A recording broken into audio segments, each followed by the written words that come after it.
Star Wars The Rise of Skywalker is now just under 4 months away from its official release by writer and director J.J. Abrams and Chris Terrio. That is all set and ready to end the sequel trilogy and the Skywalker saga itself. This is Mike Zero. Make sure to subscribe if you're new to the channel for future Star Wars content.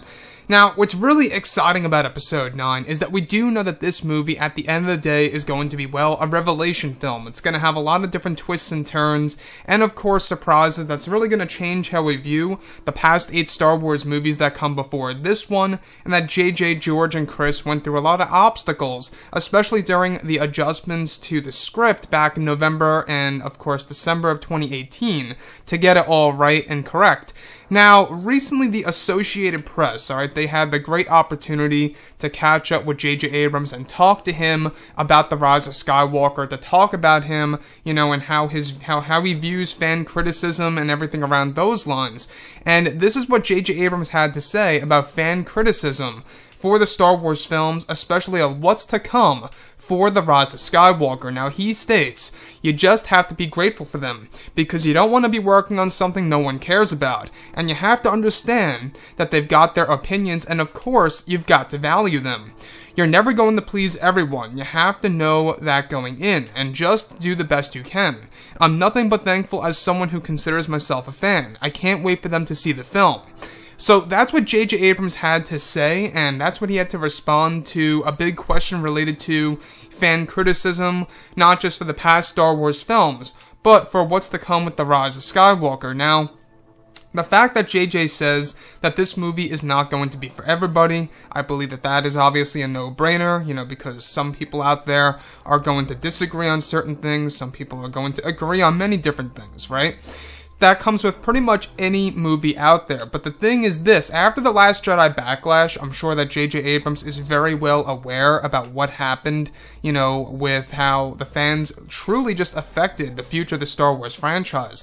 It's directly responsible, you know, The Last Jedi backlash is directly responsible for really affecting the Solo: A Star Wars Story box office results, which ultimately led to the cancellation of over 10 years worth of Star Wars movies in the early works for the 2020s, where Disney and Lucasfilm reshaped that future into focusing primarily on a new Star Wars trilogy.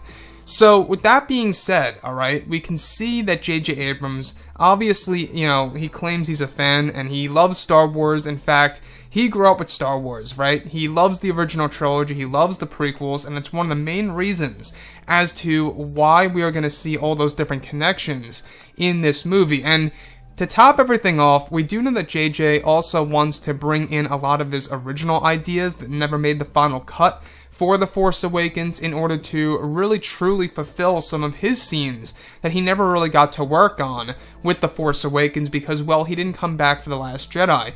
And I gotta say, it really makes you wonder though, right? It really makes you think, what would it be like? What would The Last Jedi be like if J.J. Abrams was actually attached to it all?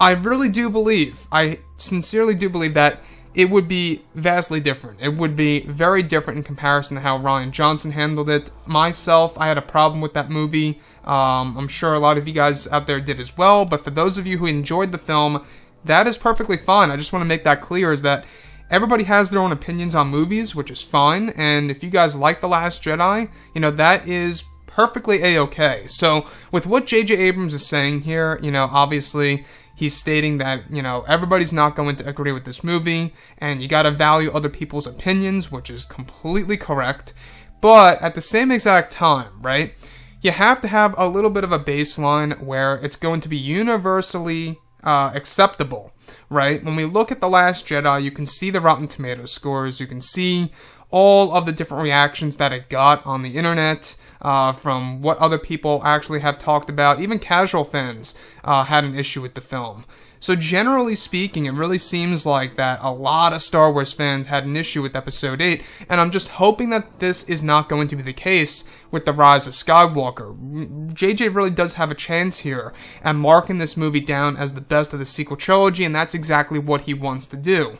He even wants to make it a fan favorite of the entire Skywalker saga, which could be a bit of a challenge. It's all a matter of how things are going to be done. Yes, Palpatine is going to help, but it's all a matter of how Palpatine is going to be used, right, in this story. Exactly how he's going to be portrayed, not just by Ian McDiarmid, but by the writing of the actual movie by JJ, Chris, and George. How it's all going to be demonstrated in Episode 9 will determine on how it's going to resonate with fans and how fans are going to relate with these characters in Episode 9. So that's another big deal. So, on top of all this, guys, I will say that I am very hopeful about this movie. I have a lot of faith in it. We will be getting that new trailer very soon, and followed by tons of different TV spots that will at least give us a better idea of where things are going. Anyways, guys, drop a comment below. Let me know what you think about all of this in the comments. And if you guys did enjoy the content for today, do make sure to drop a thumbs up on this video to support the channel. I thank you all so very much for the kind support, and I'll catch you guys next time.